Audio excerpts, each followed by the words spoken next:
কি ম্যাডাম, গাড়ি থেকে নামবে না? পদ্ম আমতা আমতা করে বলল। ভয় লাগছে আমার। ইঝানের হাতটা দিয়ে তার কপালটা ঘষে নিল, তারপর কিছু না বলে পদ্মকে জোরে টান দিল। ব্যাস, পদ্ম হুমড়ি খেয়ে ইঝানের উপরই পড়েছে। এভাবে টান দেওয়াতে পদ্ম ব্যথা পেয়েছে। উফ, টান দিলেন কেন? ব্যথা পাই না আমি। ইঝান বিরক্ত হলো। একে তো নামতে চাইছিল না, আবার টান দেওয়াতে ব্যথাও লেগেছে। এখানে কি বাঘ সিংহ ছিল যে নামতে চাইছিলে না? পদ্ম রেগে কিছু বলেনি। ইঝানুর হাত ধরে ভেতরে নিয়ে গেছে। দেখে মনে হচ্ছে হসপিটাল। পদ্ম হিল পড়েছে, কারণ গেট টুগেদারে যাওয়ার আগে ইঝান কিনে দিয়েছিল। কিন্তু প্রথম প্রথম তার পড়তে অসুবিধা হয়েছে। ইঝান অনেক জোর করে পড়িয়েই তাকে দিয়ে প্রতিদিন প্র্যাকটিস করিয়েছে। যাক, একটু লম্বা লম্বা লাগছে ইঝানের পাশে। একবার ইঝানের দিকে তাকালো, আবার নিজের দিকে তাকালো। না, ভালোই মানিয়েছে তাদের। পদ্ম মুচকে মুচকে হাসছে। ইঝান পদ্মকে নিয়ে হসপিটালের ভেতরে গেল। অনেক মহিলা পুরুষ দেখা যাচ্ছে। হঠাৎ সবার নজর তাদের দিকে গেল। ইঝান পর্দার দিকে হাত ছাড়িয়ে নিয়ে হসপিটালের সিআই এর সাথে দেখা করলো। আবার দেখা করা শেষে পদ্মের পাশে এসে দাঁড়িয়েছে। সবাই অবাক হয়ে তাকিয়ে আছে পদ্মের দিকে, যার কারণে পদ্মর অস্বস্তিতে পড়ল। ইঝান পদ্মের কাজ জড়িয়ে ধরল। ইঝান পদ্মের দিকে তাকিয়ে বলল, অনেকের হয়তো মনে প্রশ্ন জাগছে, ও কে? ও হচ্ছে মিসেস ইজহান শেখ। সবাই যেন আসমান থেকে টপকে পড়েছে ইঝানের কথা শুনে। গোল গোল চোখ করে তাদের দিকেই তাকিয়ে আছে। ইঝান বিয়ে করেছে, আর এটা হসপিটালে কেউ জানে না? বিষয়টা কেমন যেন হয়ে গেল। সবাই ইঝান আর পদ্মকে শুভকামনা জানালো। সানায় পেছনে দাঁড়িয়ে আছে, আর ইঝানের সেই মহামূল্যবান কথাটা শুনে সে নিস্তেজ পাথরের মতো দাঁড়িয়ে আছে। সে কখন থেকে পরপর ঢোক গিলছে। কথাটা যেন মিথ্যে তার কাছে মনে হলো। সানায়ারকে রায়হান আহমেদ ডাক দিলেন। আরে শায়না ম্যাম যে, আপনি আসুন, ওখানে দাঁড়িয়ে আছেন কেন? রায়হান আহমেদের কথায় সবার চোখ সানায়ার দিকে গেল, বিশেষ করে ইঝানের। এই দিনটার জন্যই তো সে অপেক্ষা করেছিল। ইঝান দাঁত কেলিয়ে তাকিয়ে আছে সানায়ার দিকে। সানায়া যেন চোখ দিয়ে পানি পড়ে যাবে এমন অবস্থা। অবশেষে সানায়াও ইঝানকে অভিনন্দন জানালো। বিষয়টা হজম করতে পারল না সে নিজেই। সানায়া পদ্মের দিকে তাকিয়ে আছে। সেই মেয়ে যার জন্য ইঝান তাকে পাত্তা দেয়নি। পদ্মকে দেখে হাসি দিল, যেন এটা হিংসের হাসি। সানায়াকে কেমন যেন মনে হচ্ছিল পদ্মের।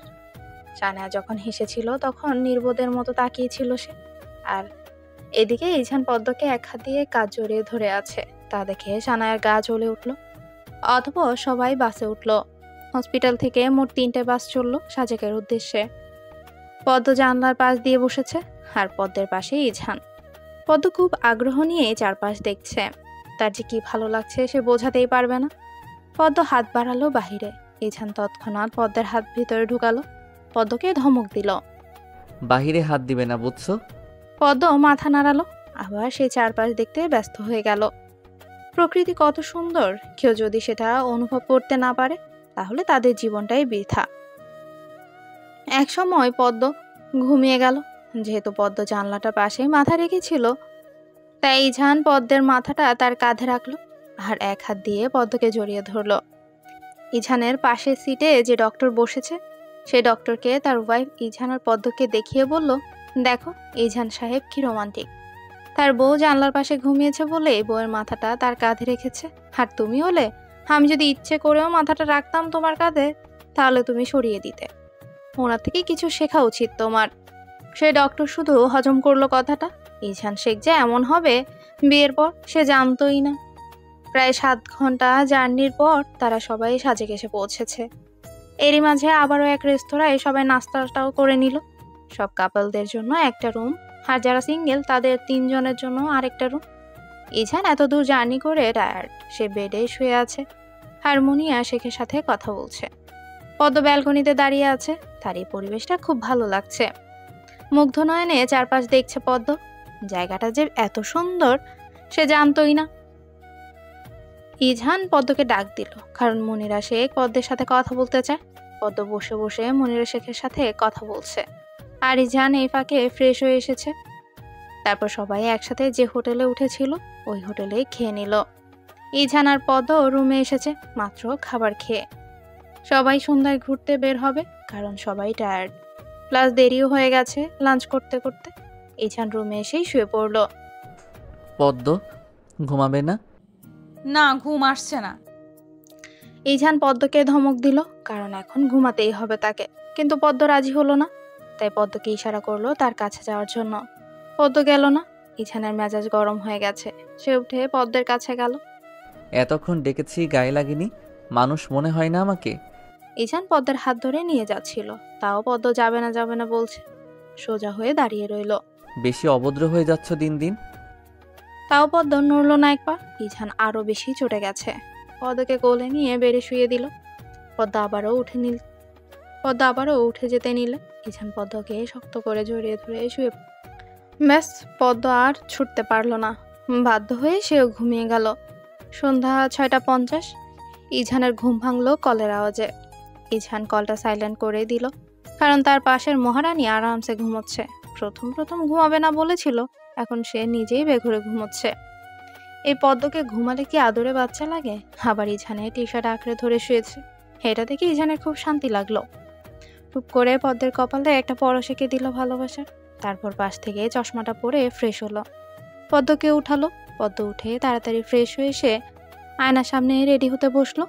তার সেই জাতীয় সাজ দিল। নিজেকে নিজে আয়নায় দেখে লজ্জা পেল। ইজান এতক্ষণ ধরে পদ্মের কাহিনী দেখছিল, তবে লাস্টের সিনটা দেখে না হেসে পারলো না। নিজে নিজেই সেজে এখন আবার নিজে নিজেই হাসছে। আয়নায় ইজানকে দেখা যাচ্ছে। পদ্ম ভ্রুকুচকে তাকিয়ে আছে ইজানের দিকে। এই লোক এমন করে হাসছে কেন? হাসছেন কেন আপনি? ইজান উঠে তার টি শার্টটা টেনে নিল। তারপর পদ্মের পেছনে দাঁড়িয়ে বলল, এই যে সেজে আবার লজ্জা পাচ্ছ, তাই হাসি আসছে। পদ্মের মনটা খারাপ হয়ে গেল। আমাকে কি ভালো লাগছে না? ইজান পদ্মের সামনে দাঁড়ালো। পদ্মের কোমর খুব হালকাভাবে জড়িয়ে ধরে বলল, পদ্মফুল সাজলেও সুন্দর, আবার না সাজলেও সুন্দর, তবে আজ অনেক সুন্দর লাগছে তোমাকে। পদ্ম হাসলো। পদ্ম ইজানের বুকে আঁকিবুকি করছে। ধন্যবাদ ডাক্তার সাহেব। ইজান পদ্মকে ছেড়ে দিল। অনেক লেট হয়ে গেছে। রায়হান আহমেদ বারবার কল দিচ্ছেন। ইজান তড়িঘড়ি করে পদ্মকে নিয়ে রুম থেকে বের হলো। সবাই একদম রেডি হয়ে আছে, শুধু তাদেরই দেরি। তাদের নিচে নামতে দেখতেই রায়হান আহমেদ আসলেন। আপনাদের এত দেরি হচ্ছিল কেন? ঘুম থেকে উঠতে দেরি হয়ে গিয়েছিল। চলুন আমরা এবার যাই। আরে বুঝেন না, রায়হান আহমেদ নতুন নতুন বিয়ে করেছে, তাই তো দেরি হয়েছে। আশা করি আর বোঝাতে হবে না। কথাটা শুনেই সবাই একসাথে হেসে দিল। আর এর মধ্যে পদ্ম লজ্জায় শেষ। কত বড় বড় মানুষজন আছেন, তাদের সামনে এসব কথা শোভা পায় না। যদিও সবাই ফ্রি একদম, তবে পদ্ম যে নতুন নতুন, তাই হয়তো তার লজ্জা লাগছে। আর এদিকে সানায়া রীতিমতো রাগে ফুঁসছে। এত আদিক্ষেতা দেখানোর কি আছে? আজ ওই মেয়ের জায়গায় সে থাকতো, সে হয়তো এইসব কথায় লজ্জা পেত। কিন্তু এখন ইজানের পাশে অন্য মেয়ে দাঁড়িয়ে আছে। উফ, রাগ লাগছে ভীষণ। ইজান পদ্মের হাত ধরে হাঁটছে। ইজান এই সময়টাকে খুব এনজয় করছে। আর পদ্ম, সে তো সাজেক দেখায় ব্যস্ত। চারপাশে কি সুন্দর লাল নীল লাইট জ্বলছে। ইস, কি যে ভালো লাগছে। সবাই সবার মতো হাঁটছে। হঠাৎই এক পাগল পদ্মের সামনে পড়লো। পদ্ম পাগলকে দেখেই চিল্লিয়ে উঠল। ইজান যদিও পদ্মকে তার পেছনে রেখেছে, কারণ পাগলটা বারবার পদ্মকেই ধরতে চাচ্ছিল। শেষে ইজান একটা ধমক দিল পাগলটাকে। পাগলটা চলে গেল। ইজান পদ্মকে তার সামনে দাঁড় করালো। পদ্মের বাহুতে হাত রেখে বলল, এভাবে চিৎকার করা লাগে? পদ্ম ভয় ভয় বলছে। আমার ভীষণ ভয় লেগেছিল। ইজানের রাগ হলো। তুমি কোন জিনিসে ভয় পাও না বলো? ইজানের কথায় পদ্মের চোখ দিয়ে পানি গড়িয়ে পড়ল। এমনিতেও সে ভয় পেয়েছে, তার উপর ইজান এমন ভাবে রেগে কথা বলছে। পদ্ম তার বাহু থেকে ইজানের হাত সরিয়ে দিল। পচা লোক একদম। আবার অভিমানও হয়েছে দেখি। আচ্ছা থাক, আর বকা দিব না আমার এই পিচ্চি বউকে। পদ্ম মুখ ফিরিয়ে নিল। কথা বলবো না আপনার সাথে। ইজান হাসলো। দিনে কতবার যে এই মেয়ে রাগ করে বলার বাহিরে।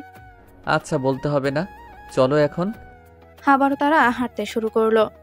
ইজান আর পদ্ম এখন একটা চায়ের দোকানে এসেছে। তারা দুজন চা খাচ্ছে। এই সময়ে চা আর বাহিরের হালকা প্রকৃতির বাতাস, ইস কি যে ভালো লাগছে। ইজান পদ্মকে নিয়ে আবারও হোটেলের দিকে এগিয়ে এসেছে। সবাই চেয়ারে বসে আড্ডা দিচ্ছে। ইজান পদ্মকে নিয়ে ওখানে গেল। মেবি সবাই গানের কলি খেলছে। ইজান একটা চেয়ারে বসার পর যখন পদ্ম ইজানের পাশে চেয়ারে বসতে যাবে, তখনই সানায়া বসে গেল। ইজানের মেজাজ খুব খারাপ হয়ে গেল। সে উঠে পদ্মকে নিয়ে অন্য কোথাও বসলো। সবাই গান গেয়েছে একটা একটা করে। যেহেতু ইজান গান পারে না, তাই পদ্মকে গান গাইতে হবে। পদ্ম দ্বিধায় পড়ে গেল। পদ্ম ইজানের দিকে তাকাতে ইজান চোখ দিয়ে ইশারা করলো গাওয়ার জন্য। অতঃপর পদ্ম গান শুরু করলো।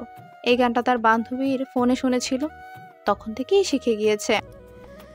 আমার আপন হারা প্রাণ, আমার বাঁধন ছেঁড়া প্রাণ, তোমার হাওয়ায় হাওয়ায় করেছি যে দান, ফাগুন হাওয়ায় হাওয়ায় করেছি যে দান, তোমার অশোকে কিংসুকে অলক্ষ রং লাগলো আমার অকারণের সুখে, তোমার ঝাউয়ের দোলা মরমরিয়ে ওঠে আমার দুঃখ রাতের গান, তোমার হাওয়ায় হাওয়ায় করেছি যে দান, ফাগুন হাওয়ায় হাওয়ায় করেছি যে দান। পদ্ম গান গাইছে। ইজান অবাক হয়ে তাকিয়ে আছে পদ্মের দিকে। এই মেয়ে যে এত ভালো গান জানে, ইজানকেও তো কখনো শোনায়নি। কি সুন্দর কণ্ঠ। পদ্মের গান শেষে সবাই হাততালি দেওয়া শুরু করলো। ইজানও হাতে তালি দিল। সবাই পদ্মকে বলছে গানটা খুব সুন্দর হয়েছে, আর পদ্ম হেসে হেসে ধন্যবাদ জানাচ্ছে সবাইকে। রাতের খাবার খেয়ে ইজান পদ্মকে নিয়ে রুমে এসেছে। পদ্ম ব্যালকনিতে যাবে, তখন ইজান পদ্মের হাত টেনে ধরে। এত সুন্দর গান গাইতে পারো, আমাকে তো কখনো শোনাওনি। সুন্দর হয়েছে বুঝি? খুব। আপনি তো কখনো শুনতে চাননি বা বলেননিও। বলে কি তুমি গাইবে না কখনো? আমি কি জানতাম আমার বউ গান গাইতে পারে? পদ্ম ইজানের হাত ছেড়ে দেয়। এখন এটা কার দোষ? তোমার দোষ। চলুন ব্যালকনিতে যাই। পদ্ম ইজানের হাত ধরে ব্যালকনিতে নিয়ে গেল। রাতের সাজে খুব সুন্দর। পদ্ম ইচ্ছে মতো পকপক করছে আর ইজান শুনছে। ব্যালকনিতে চেয়ার আর টেবিলের ব্যবস্থা আছে। ইজান চেয়ারে বসে আছে আর পদ্ম দাঁড়িয়ে বকবক করছে। এক পর্যায়ে ইজান বেশ বোরিং হয়েই ফোনটা হাতে নিয়েছে। ফেসবুকে স্ক্রল করছে আপাতত। পদ্ম ভাবছে ইজান হয়তো তার কথা শুনছে, তাই সে তার মতো করে কথা বলতেই থাকলো। সে তো আর জানে না ইজান ফোন টিপছে। পদ্ম একসময় কথা বলতে বলতে টায়ার্ড হয়ে গেল। পিছন ফিরে দেখলো ইজান ফোন টিপছে। তার মানে এতক্ষণ ইজান তার কথা শুনছিল না। পদ্মও রেগে গেছে। রাগে ইজানের হাত থেকে মোবাইলটা নিয়ে নিল। ইজান অবাক হয়ে তাকায়। আমি এতক্ষণ কথা বলছিলাম আর আপনি মোবাইল দেখছিলেন? ইজান বিব্রত বোধ করলো। সরি পদ্ম। এত মোবাইলে কি দেখেন? কোন সুন্দরীর ছবি দেখেন আপনি? করলো। ইজান আরো বেশি অবাক হলো। এই পদ্ম কি বলছে এসব? পাগল হয়ে গেল নাকি? আমি কারো ছবি দেখছিলাম না। পদ্ম রেগে গেছে। ইজান পদ্মের রাগ ভাঙানোর জন্য তার কলে পদ্মকে বসিয়ে দিল। বেশি রাগ করা শরীরের জন্য ক্ষতিকর, আর আমি কেন আমার বউয়ের ক্ষতি হোক সেটা চাইবো বলো? আমি যে এত কথা বলছিলাম সেগুলো। পদ্মর গালটা ফুটকা মাছের মতো করে রাখলো। ইজান পদ্মকে আরো ডিপলি জড়িয়ে ধরলো। আবেশে চোখ বন্ধ করে আছে পদ্ম।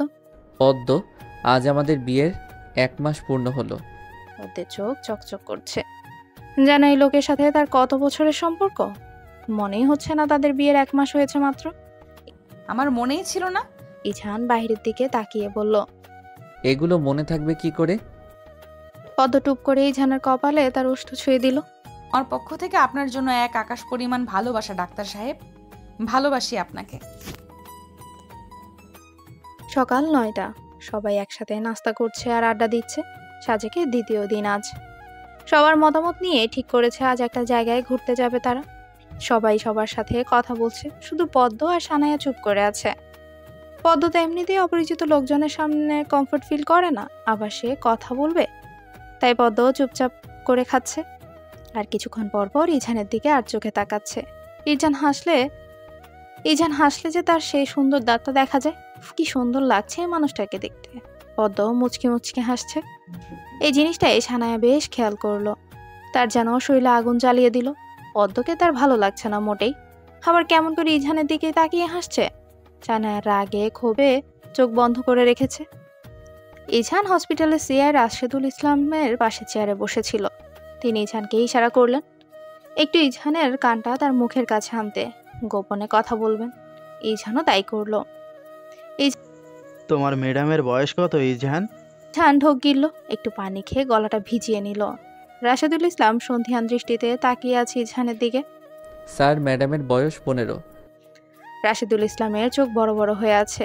ইজহান এত বড় ছেলে হয়েও এত কম বয়সী মেয়েকে বিয়ে করেছে, কিন্তু কেন?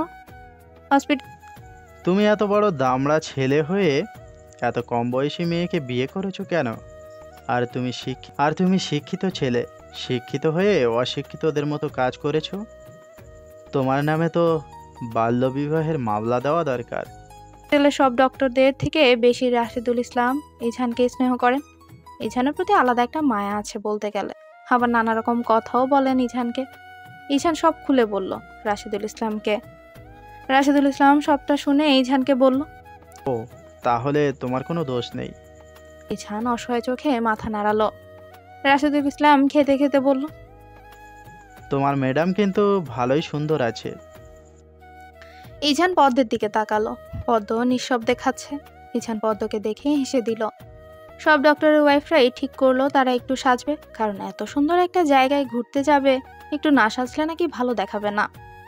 তাই সবাই আবার হোটেলে আসলো। পদ্ম কালো রঙের সুতির মধ্যে একটা কুর্তি পরেছে, যেগুলো ইজহান সাজেকে আসার আগে কিনে দিয়েছে। পদ্ম চুল বাঁধতেই ইজহান বলল আজ যেন চুলগুলো খোলা রাখে, তাই আর চুল বাঁধলো না। তবে মাথা মাঝ বরাবর সিঁথি করে কয়েকটা ক্লিপের সাহায্যে দুপাশের সামনে চুলগুলো বেঁধে নিল। সামনে দিয়ে কয়েকটা চুল বের করেছে, আর পেছন দিয়ে চুল খোলা। মুখে পাউডার মেখে চোখে কাজল দিল হালকা করে, আর সামান্য লিপস্টিক। পদ্মের সাজ শেষ। ইজহানও পদ্মের সাথে ম্যাচ করে আজ কালো শার্ট পরেছে। দুজনেই রেডি, এবার বেরোবে তারা। সবাই ঠিক করলো কলাঙ্ক পাড়া যাবে, সেখানে পাহাড়ে উঠবে। সবাই রওনা হলো কলাঙ্ক পাহাড়ের উদ্দেশ্যে। পদ্ম তো স্তম্ভিত প্রাকৃতিক সৌন্দর্যের উপর। সে নিজের হাঁটার দিকে না দেখে চারপাশ দেখতে ব্যস্ত। ইজহান অনেকবার ডাক দিয়েছে পদ্মকে ঠিক মতো হাঁটতে। ক্লান্ত কংলাক পাহাড় হাঁটতে হাঁটতে হঠাৎ সে দাঁড়িয়ে গেল। যেহেতু ইজহানের হাত ধরে হাঁটছিল পদ্ম, সেহেতু ইজহান খুব ভালো করে বুঝলো পদ্ম দাঁড়িয়ে আছে। ইজহান পদ্মের দিকে ভ্রুকুচকে তাকিয়ে বলল, দাঁড়ালে কেন? পদ্ম হাঁপাচ্ছে। আমি আর পারছি না হাঁটতে। কোলে নিব? পদ্ম চোখ বড় বড় করে ইজহানের দিকে তাকিয়ে আছে। না না, দরকার নেই, একটু জিরিয়ে নেই, তারপর আবার হাঁটতে পারবো। ইজহান দাঁড়ালো কিছুক্ষণ পদ্মের জন্য, তারপর 5 মিনিট জিরিয়ে আবার হাঁটা শুরু করলো। তারা হাঁটতে হাঁটতে প্রায় হাজাছড়া ঝর্ণার কাছে চলে এলো। সবার মন চাচ্ছিল গোসল করার জন্য, কিন্তু কেউ এটা পরিকল্পনা করে আসেনি, তাই পারলো না গোসল করতে। সে 10টার দিকে বের হয়েছে সবাই। বিকেল 3টায় হোটেলে আসলো। মাঝে একটা ছোট্টখাটো রেস্তোরাঁয় দুপুরের খাবার খেয়ে নিল। ইজহান রুমে এসে বেড়ে চিত হয়ে শুয়ে গেল। পদ্ম আয়নার সামনে গিয়ে মাথার ক্লিপ খুলছে। আজ কিন্তু আমাকে জোর করবেন না ঘুমানোর জন্য। ইজহান বিরক্ত হলো। কাল তো বলেছিলে ঘুমাবে না, পরে কে নাক ডেকে ঘুমিয়েছে? আমি নাক ডাকি না, বাজে বকবেন না কিন্তু। তোমার ইচ্ছে, তুমি ঘুমালে ঘুমাও, আর না ঘুমালে নাই। আমি ঘুমাচ্ছি, তবে রুমের বাইরে যাবে না কিন্তু। আচ্ছা। পদ্ম মাথা নেড়ে বলল। ব্যাস, ইজহান গভীর ঘুমে আচ্ছন্ন। পদ্ম ভালো করে ইজহানকে দেখলো। পদ্ম ইজহানের নাকের সামনে তার হাতটা নিল। ঘন নিঃশ্বাস আসছে, তার মানে সে এখন গভীর ঘুমে আছে। পদ্ম মেধার কাছে ভিডিও কল দিল। তাড়াতাড়ি ফোনটা নিয়ে ব্যালকনিতে গেল। কি ব্যাপার সুন্দরী, তোমাদের হানিমুন কেমন কাটলো? পদ্ম অবাক হয়ে গেছে। না আপু, উনি তো এসেছেন গেট টুগেদারে। তো কি এখন হানিমুন হতে পারে না? পদ্ম মাথা নাড়ালো। মেধা মাথায় হাত দিয়ে বসে আছে। আচ্ছা, কি জন্য কল দিয়েছো? আজ আমার জন্মদিন। মেধা শেষের কথা না শুনে অনেক জোরে বলল।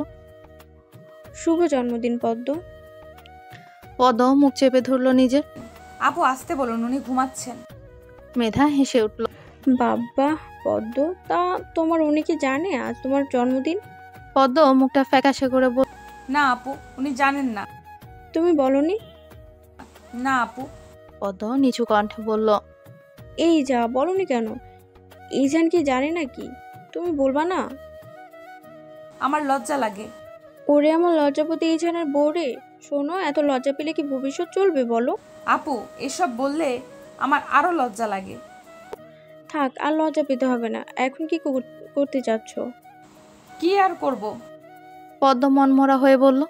তোমার যে আজ জন্মদিন, তুমি তো আর শাড়ি পরতে পারো। শাড়ি পরে ইজানের সাথে বসে বসে সুন্দর মুহূর্ত কাটাবে, বা বলবে চলুন বাইরে থেকে হেঁটে আসি। কিন্তু আপু। আবারও মেধা পদ্মের কথা শেষ না হতেই বলল। কিন্তু কেন? কেন করছো? তুমি মেয়ে বড়ই নিরামিষ। পদ্ম হেসে দিল। আচ্ছা ঠিক আছে, শাড়ি পরবো। তারপর? আরে তারপরও আমাকে বলতে হবে। পদ্ম একটু সুর টেনে বলল। আপু, আচ্ছা বলছি, তুমি একেবারে এমন মোহনীয়ভাবে সেজে থাকবে যাতে ইজান তোমার প্রেমে পড়ে তার পা ভেঙে যায়। পদ্ম হাসছে মেধার কথা শুনে। মেধা পদ্মকে সব বুঝিয়ে দিয়েছে কিভাবে কি করতে হবে। পদ্ম আসার সময় একটা সাদা জামদানি শাড়ি এনেছে, যেটা যেটা বিয়ের সময় দিয়েছে তাকে।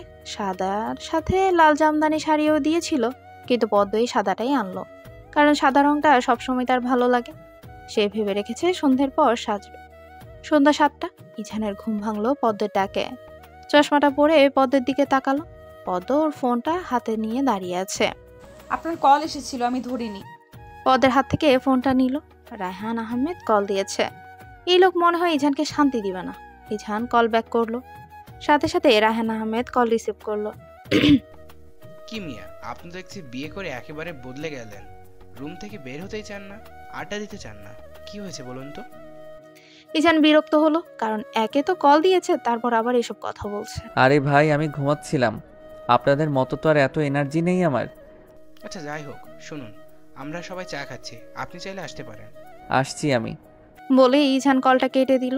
ইছান ফ্রেশ হয়ে এসে পদ্মকে বলল তার সাথে যাওয়ার জন্য, কিন্তু পদ্ম রাজি হলো না। ইছান যাওয়ার সময়ও পদ্মকে বলল সে একা থাকতে পারবে কিনা। পদ্ম বলল সে পারবে। এক প্রকার ধাক্কাতে ধাক্কাতে ইছানকে পাঠালো পদ্ম। ইছান যাওয়ার পর জোরে একটা স্বস্তির নিঃশ্বাস ফেললো। ইছানকে আসতে দেখে রায়হান আহমেদ বলে ওঠেন, ইজান এখন নতুন নতুন বিয়ে করেছে, সে কি আর আমাদের কাছে থাকতে চাইবে? ইছান বুঝেছে এই রায়হান আহমেদ নিশ্চয়ই কথাটা খোঁচা দিয়ে বলেছে। মাথাটা ঠান্ডা করে বসলো চেয়ারে। সবাই ইছানকে দেখে মুচকে মুচকে হাসছে। ইছান বিরক্তির সুরে বলে, শুনুন, কেউ বাজে কথা বলবেন না। আমি ঘুমাচ্ছিলাম আর ম্যাডাম সজাগ ছিল। আশা করছি আপনারা আর আমাকে এসব নিয়ে কিছু বলবেন না। সবাই হেসে উঠলো ইছানের কথা শুনে।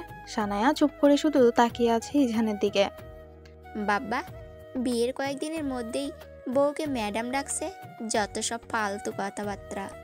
সবাই আড্ডায় মেতে উঠেছে, হাসি ঠাট্টা করছে। ইছান খুব মনোযোগ দিয়ে সবার কথা শুনছে। এমন অবস্থায় পদ্মের বাসা থেকে কল আসে। ইছান সবার উদ্দেশ্যে বলল তার একটা কল এসেছে, সে কথা বলে আসছে। ইছান কল রিসিভ করতেই পুষ্প বলল, শুভ জন্মদিন আপু। আজ তোমার জন্মদিন, কিন্তু তুমি আমাদের সাথেই নেই। এই প্রথম জন্মদিনে তুমি আমাদের থেকে আলাদা আছো। ইছান থমকে আছে। আজ পদ্মের জন্মদিন। ইস, কেন যে একবারও পদ্মের জন্মদিনের কথা জিজ্ঞেস করলো না। ধুর, ও পাশ থেকে কথা শোনা যাচ্ছে না দেখে পুষ্প আবারও বলল, হ্যালো।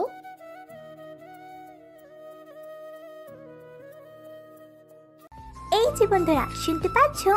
এই গল্পের নেক্সট এপিসোড খুব তাড়াতাড়ি আসবে, তাই নেক্সট এপিসোড দেখার জন্য আমাদের ভয়েস অফ এমডি সাগর চ্যানেলটি সাবস্ক্রাইব করে পাশে থাকুন। আর এই গল্পটি যদি ভালো লেগে থাকে তাহলে লাইক, কমেন্ট, শেয়ার করতে ভুলবা না, কেমন? ধন্যবাদ।